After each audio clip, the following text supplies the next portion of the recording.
ચાલી રહ્યું છે એનું પદ સાંભળીએ.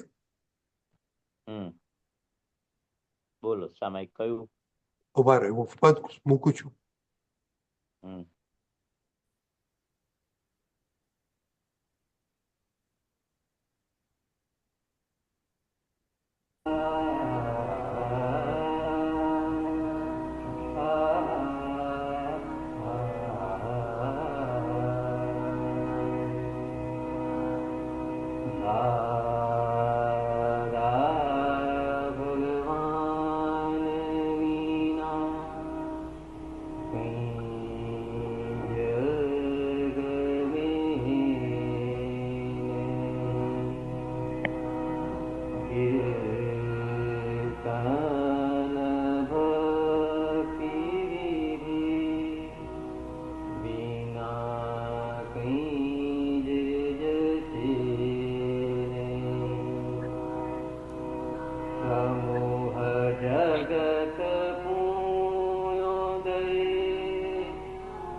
જય સચ્ચિદાનંદ. મહેશાનંદજી, હા બોલો. આ પદ છે ને, હમ દાદા ભગવાન વિના કઈ જ ગમે નહીં, કીર્તન ભક્તિ વિધિ હમ વિના કઈ જ જચે નહીં. જો હું હમ કયું હા પછી આ બધા બધા મહાત્માઓની પુણ્યથી આ હમ અવતાર જાગી ગયો. હમ જ્ઞાની પુરુષ હમ વિક્રમતો ઐશ્વર્ય હાહાકાર. ભગવાન હમ જગાડનાર કોઈ પ્રગટ મોક્ષ ધામ, કલ્પાતીત અવતાર પુણ્યોદય કામ કાઢી લો. ભગવાન હોય હમ ત્યાં નિષ્ક્લેશ સમાધિ રહી, હોય ત્યાં હમ પદ્માસન પરાઠી થઈ. હમ દ્રગ એટલે માથું જ્યાં ઝૂકી ગયું, નિરાવરણ થઈ. જ્યાં સુધી હમ કેવળ નથી થતું ત્યાં સુધી વર્ણન ના થાય એવી સંકિત બળ અને સમાધાન અંદર રહી છે. હમ અને પેલા કીધું કે કેવળ પ્રગટ થયા સુધી દશા સ્વની અંદર રહી. તો હમ આના માટે કારણ કે આ પદ આપણે વાગોડીએ હમ દાદાની દશા ખબર પડે કે શા માટે આયા, આપણે શું કરવાનું, હમ એ બધું બહુ હમ સરસ આપ્યું છે. હમ તો એના પર થોડું કહો તમે. હમ કે એટલે છે ને હવે પદ હા, વંચાશ વાંધો નથી આવતો. દાદા ભગવાન વિના કંઈ જ ગમે નહીં. હવે આપણને શું, હવે આપણા માટે કેવું એવું થઈ જવું જોઈએ કે દાદા ભગવાન એટલે કોણ? કે શુદ્ધાત્મા એ જ દાદા ભગવાન. ક્યાં મારી નજર ઠરે બધામાં દાદા ભગવાન જોવું, બધામાં શુદ્ધાત્મા જોવું. એટલે આપણને અંદર અજ્ઞાન એ જ દાદા ભગવાન છે. 5 આજ્ઞા એ જ દાદા ભગવાન છે. કીર્તન ભક્તિ એ જ દાદા ભગવાન છે. એટલે આવા દાદા ભગવાન ન ભૂતો ન ભવિષ્યથી, આવો દાદો આપણે દાદા શબ્દ બોલતા જ કોટ ટોપી ધોતિયું, હાર પહેરેલો સુખડનો, એમની આંખો, એમનું નિધિધ્યાસન, એ આમ અંદરથી એટલું ચરણવિધિ બોલીએ, 9 કલમો કે દાદાની કોઈ પણ વાણી સાંભળીએ તો આપણા ચિત્તમાં દાદાની રમણતા, દાદા વિના બીજું કઈ ઊભું થાય ને તો આપણને કઈ ગમે એવું નથી, એમ કહેવા માંગે છે. કીર્તન ભક્તિમાં પણ વિધિમાં પણ એ જ આપણે ઉપયોગ, અંદર એવું થાય કે વિધિ કર્યા જ કરે, કીર્તન ભક્તિ બોલ્યા જ કરે. કારણ કે કીર્તન ભક્તિ વિધિ કેવું છે કે અંદર દાદા જ દેખાયા કરે, એટલે દાદા વિના કઈ જ ગમે નહીં. એટલે આ દાદા એટલે આ જ્ઞાન, દાદાનું સ્થૂળ શરીર પણ આપણા માટે પ્રગટ પરમાત્મા. દાદા કે છે તમે અમને દાદા ભગવાનને કઈ જોયા છે? તમે તમે તો એમ પટેલને જોયા છે. તો તમારા માટે એમ પટેલે દાદા ભગવાન છે. એમનું જે મુખારવિંદ, એમની આંખો, એમના કપડા, એમના હાવભાવ, મુક્ત હાસ્ય, આ બધું આપણને જોયેલા છે દાદા ભગવાનને. એટલે આપણને એ આપણા માટે દાદા ભગવાન છે. એમના માથું વરેલું, દાદા કે છે સહેજ પણ હથોડી જશો હશે, અમારો પડછાયાનો પણ પીઠના દર્શન થયા હશે, પડછાયાના પણ દર્શન થયા હશે તો જાઓ એનું કલ્યાણ થઈ જશે. કે છે કે સમૂહ જગત પુણ્યોદય જાગી જો અવતાર, તો કે એવી જગતની સમૂહ પુણ્યોદય, તો આ અવતાર કે છે જો કેવો પુણ્ય, અને આ પુણ્યાનુબંધી પુણ્ય, આ જગત સમૂહ જગતની પુણ્યથી આ અવતાર જાગી જો અવતાર. એટલે આ દાદા ભગવાનનું પ્રાગટ્ય. દાદા કહેતા હતા ને કે તમારી પુણ્ય, મહાત્માની પુણ્ય લીધે અમે છે. રાજા કોના આધારે છે? પ્રજાની પુણ્યને આધારે રાજા કેવા પ્રગટ થાય, કે એવા પ્રાપ્ત થાય. તો જો આ મહાત્મા ના હોય તો અમે કોની જોડે સત્સંગ કરત? મહાત્મા ના હોત તો અમે કોણ ઓળખત? અમને કેવી રીતે ઓળખાણ પડત? મહાત્મા ના આવતા જ્ઞાન ક્રિયાકારી છે એનું સાબુતી કે કેવી રીતે ખબર પડે? એટલે દાદા ભગવાન મહાત્માઓને આગળ લાવતા હતા કે જગતનું એવું પુણ્ય જાગ્યું છે તો અમારી અંદર દાદા ભગવાન પ્રગટ, અમે નિમિત્ત છે. જગતનું કલ્યાણ, સમૂહ જગત પુણ્યોદય ને લીધે અમારું પ્રાગટ્ય છે. જ્ઞાની વિક્રમ ટોચ ઐશ્વર્ય હાહાકાર. જ્ઞાની કેવા? વિક્રમ ટોચ. એટલે એના એ પેલું આમ કે છે, પેલું શિખર કયું કે છે? સૌથી ટોપ મોસ્ટ શિખર, ત્યાં પહોંચો એવરેસ્ટ. એવરેસ્ટ એટલે કેવું? વિક્રમની ટોચ કહેવાય. એવું જ્ઞાનની વિક્રમ ટોચ, એના પછી બીજું કોઈ જ્ઞાન આવે નહીં. એવું અક્રમ વિજ્ઞાન, એની તોલે કોઈ વિક્રમ ટોચ, એવરેસ્ટની ટોચ પર પહોંચી ગયા.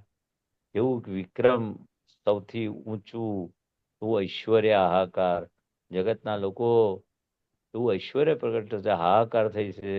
આવા જ્ઞાની સંસારી વેશે, સંસારી કપડા, ઘરમાં રહેતા, કોન્ટ્રાક્ટનો ધંધો કરતા, છતાં પણ એક કર્મ અડે નહીં. જે ઋષભદેવ ભગવાન, ભરત ચક્રવર્તી રાજા હતા, એટલી લડાઈઓ, રાણી વિલાસ થયો, છતાં પણ એક કર્મ અડ્યું નહીં અને મોક્ષે ગયા. એવું અક્રમ વિજ્ઞાન દાદા ભગવાન કે છે. એનું વિક્રમ ટોચના ઐશ્વર્યથી હાહાકાર થઈ જશે. ભગવાન જગાડના અર્થે પ્રગટે મોક્ષધામ. એટલે કે ભગવાન જગાડી કોણ શકે? જેનામાં જાગેલા હોય એ પ્રગટ મોક્ષધામ કહેવાય. કે છે એટલે ભગવાન જગાડનાર, એટલે અંદર શુદ્ધાત્મા ભગવાન, એ ચેતન તત્વ, એ અંદર જાગૃત કરી દીધું. એ સાયક શંકિતના ધણી થઈ ગયા. તમે કે છે એ સાયક શંકિત, જે મોક્ષે લઈ જાય. કે છે જે અવળી દ્રષ્ટિ હતી એ સમ્યક થઈ, જે સહાયક થયું. કે છે કાયમ ગમે તેવા સંજોગોમાં અંદર શુદ્ધાત્મા જાય નહીં. ગમે તેવા વાવાઝોડા આવે પણ કેવું અવગાઢ સમકિત, એવું કે છે ભગવાન જગાડી દીધા. ભગવાન એટલે હું શુદ્ધ આત્મા છું, બીજા કયા ભગવાન? એટલે આપણને પછી એ શુદ્ધાત્મા પરમાત્મા થવાના. જે પરમાત્મા દાદા ભગવાનમાં પ્રગટ થયા એ આપણને શુદ્ધાત્મા પદ આપ્યું, અંતરાત્મા દશા આપી, અને જ પરમાત્મા પ્રગટ છેલ્લા અવતારને પરમાત્મા પદ કહેવાય. કલ્પાતીતા અવતાર પુણ્યોદયથી કાળ કામ. કલ્પાતીતા અવતાર એટલે એ એવો અવતાર છે કે આપણને એવી પુણ્યથી કામ કાઢી દે. ક્યારેક કે છે કલ્પનો અંત ના આવે, એવું કે છે કે આવો કે છે એનો અંત આવ્યો, એની કલ્પપણું, એને આર્ત ધ્યાન, રૌઢ ધ્યાન, અને હું આ દેહથી જુદો છું, દેહ એ જ હું છું, તે કે છે કે આવા કલ્પાતીત બધી કલ્પનાઓથી પર એવી કે છે મોટી કયો તો હું મહેશ છું, હું કરું છું, એનાથી પર આપણને બનાવ્યા કે કરનારો વ્યવસ્થિત શક્તિ છે, તું મહેશ નથી. બધી કલ્પનાઓ તારી કેવી છે? દેહ એ જ હું છું, હું જ કરું છું. બધી કલ્પનાનો અંત એ કલ્પાતીત અવતાર કે છે. બધી કલ્પનાઓ, બધી બિલીફો કલ્પે એવો થઈ જાય. હું મહેશ છું તો મહેશ થઈ ગયો, હું કરું છું તો એવો થઈ જાય. કલ્પવૃક્ષ કેવું છે? કલ્પવૃક્ષની આપણે ઉભા રહીએ ને જે ધારો એ થાય, એવું આત્માને કલ્પવૃક્ષ કહ્યું. તો કલ્પાતીત જેવો કલ્પે એવો થઈ જાય. તો આપણને કેવું બેસાડ્યું? હું મહેશ નથી, એ તો રોંગ બિલીફ છે, હું શુદ્ધાત્મા છું, એ કલ્પાતીત કે છે. એવા અવતાર પુણ્યોદયથી કાળ કામ. દરેક સંજોગોમાં કરે છે કોણ? તેને જાણનારો જુદો હોય, કરનારો જુદો હોય. જાણનારો કરી ના શકે, કરનારો જાણી ના શકે. તે કેવું બધા કલ્પનો અંત આવ્યો. કલ્પના રહિત થઈ ગયા. કોઈ પણ સંકલ્પ વિકલ્પ એ કલ્પાતીત કહેવાય. સંકલ્પ વિકલ્પ થી રહિત થયા. એવો કે છે અવતાર પુણ્યોદયથી કાળ કામ. હવે આવી પુણ્ય આવા દાદા મળ્યા છે તો સહેજ પણ ટાઈમ બગાડવા જેવો નથી. ના પુણ્યથી મળ્યા છે, કેટલા અવતારોની પુણ્યથી આવા મળ્યા છે. તો કાળ કામ, કાળ કામ એટલે હવે તું તારા પોતાના સ્વરૂપમાં રહે, ગમે તેવા સંજોગો આવે, હું શુદ્ધાત્મા છું. જેને થાય છે એને જાણનારો છું. મને થયું એટલું સારું નોય મારું. દાદા કે છે જેને થયું એ તું નોય. એટલે કે પાડોશી અને જેમ આપણે જુદા, એવું કે છે આ દેહે પાડોશી થઈ ગયો, પર ભાર્યો થયો, પારકું થયું, એ કામ નીકળી ગયું. મને થયું કે નીકળી ગયું કે છે. છતાં પણ ભરેલો માલ દેખાડશે. મને થયું, આને કર્યું, આમનાથી થયું. કે છે હવે કામ કાઢી લે. કામ કાઢે એટલે આજ્ઞા, 5 આજ્ઞા, શુદ્ધાત્મામાં રહેવાનું. ભગવાન હોય ત્યાં નિષ્ક્લેશ સમાધિ રહી. તે ભગવાન હોય ત્યાં કેવી સમાધિ? સહેજ પણ નિષ્ક્લેશ સમાધિ, ક્લેશ વગરની સમાધિ, શંકા કુશંકા વગરની સમાધિ, કોઈ વિકલ્પ વગરની સમાધિ, કર્તાપણાના રહિત સમાધિ, દેહાધ્યાસની સમાધિ. એટલે બધા એને શબ્દો તો નિષ્ક્લેશ સમાધિ એટલે શું? બધું આવી ગયું. દેહ મારો છું એ ક્લેશ થયો. મેં કર્યું તે ક્લેશ કર્યો. કર્તાપદ થયો તો ક્લેશ થયો. તેને કર્યું તો ક્લેશ થયો. એમાં બધું આવી જાય નિષ્ક્લેશમાં. અહંકાર રહિત દશા એ પણ આવી જાય કે છે. એવી સમાધિ રહે. મોક્ષ દાન હોય ત્યાં પદ્માસન પલાટકી થઈ કે છે. પદ્માસન વાળવાનું ના રહ્યું. તો ભગવાન પદ્માસન વાળીને બેઠા છે. સિમંદર સ્વામી, મહાવીર સ્વામી કે તીર્થંકરો. એ આપણે શું સૂચવે છે કે કશું કરવા જેવું નથી, જ્ઞાનમાં રહેવા જેવું છે. પદ્માસન પલાટી થઈ એટલે શું? હું શુદ્ધાત્મા, આ દેહથી જુદો. તું પદ્માસન વાળીને કે પદ્માસન પલાટી થઈ. નિરંતર હું શુદ્ધાત્મા. આ રીતે રે. દગ જી હા ઝુકી ગયા, ના ભી નિરાવણ.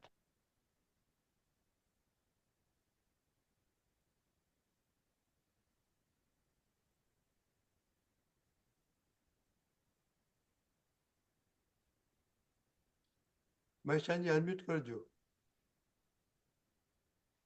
બરોબર. હા, એટલે પેલું મોક્ષદાન હોય ત્યાં પદ્માસન પલાટી થઈ એ તો સંભળાયું ને, હા ત્યાં સુધી તો અનમ્યુટ થઈ ત્યાં ગયેલું. સુધી સંભળાવ્યું. હા, ત્યાં થઈ ગયું. એટલે કે છે કે નાભી નિરાવણી થઈ. તો નાભી નિરાવણી થઈ એટલે શું કે આ નાભીમાં 1/8 ભાગ નાભી એવી જગ્યા છે, ડૂટીનો ભાગ, એ એના પર આવરણ હોય કે છે.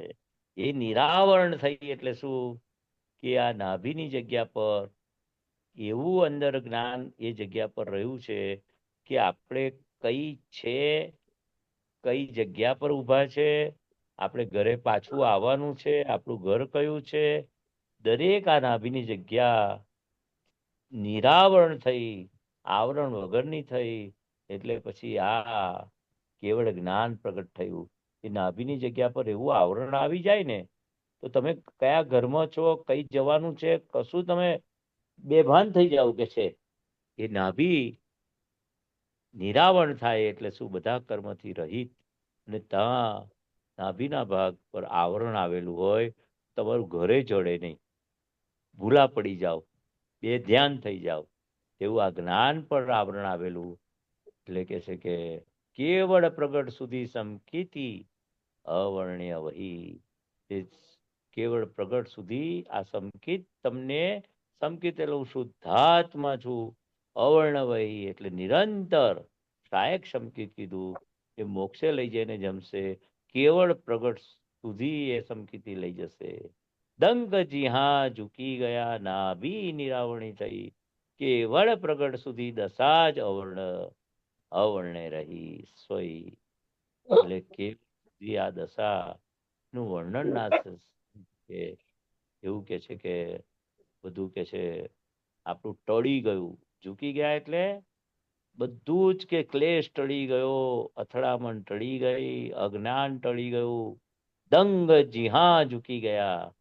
એટલે બધું આખું પોતાપણું ગયું, ગર્વ ગયું, ગારવતા ગઈ.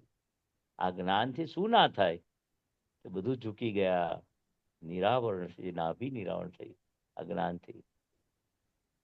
બધું આગળ કહીશું, બરાબર છે. બધા જ પોતાના ફ્રી સમયમાં પદ પંક્તિઓ આગળ આ જેવી છે. બહુ જ આનામાં દાદાનું ઐશ્વર્ય જે પ્રગટ થયું છે, આપણને શું પ્રાપ્તિ થઈ છે એનું સામાયિક કહેવાય આ. બરાબર. બરાબર, બહુ સરસ. દેવકાજી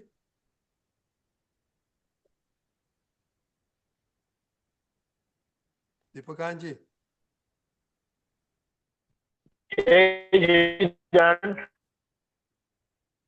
તમે વિડીયો બંધ રાખવો પડશે દીપકાજી.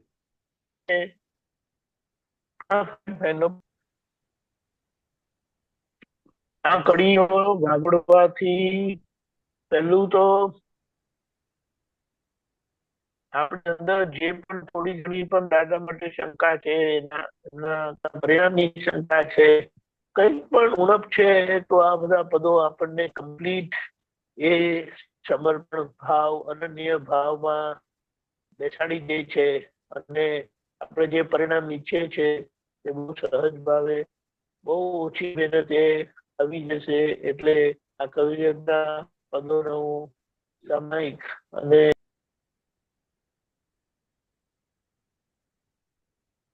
ઓકે પ્રોબ્લેમ છે.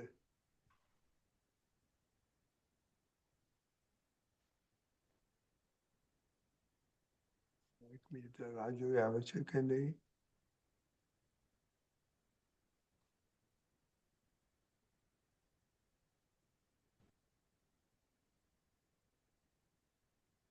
ઓકે, હાલો આપણે હવે કઈ નહીં, વાંધો નહીં, આપણે હવે પૂરું કરીએ.